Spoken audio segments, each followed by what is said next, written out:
ஆபத்தில் இருந்த தன்னுடைய பிள்ளைகளுக்கு உதவி செய்வதற்காக அவர் கடலின் மீது நடந்து அங்கே வந்தார். அப்பொழுது பேதுரு என்ற சீஷன் சொல்லுகிறான், ஆண்டவரே, நீர் கடலின் மீது நடக்கிறீர, எனக்கும் உத்தரவு கொடும்.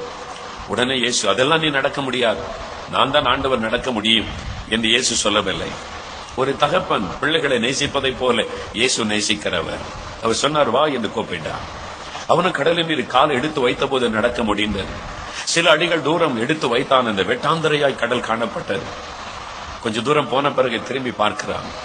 பெரும் காற்று வீசுகிறது, அலைகள் கொந்தளிக்கிறது. அந்த சூழ்நிலையை பார்க்கிறான். உடனே பயம் உள்ளத்தில் வருகிறது. பயந்த உடனே அமிழ்ந்து போனான்.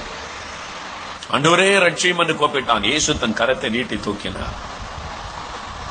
அவனுக்குள்ளே அந்த பயம் வர காரணம் என்ன? இயேசு சொல்லுகிறார், அற்ப விசுவாசியே, ஏன் சந்தேகப்பட்டாய்? நீ ஏன் சந்தேகப்பட்டாய்? அதுதான் அவன் அமிழ்ந்து போக காரணம். அதுதான் அந்த பயத்திற்கு காரணம்.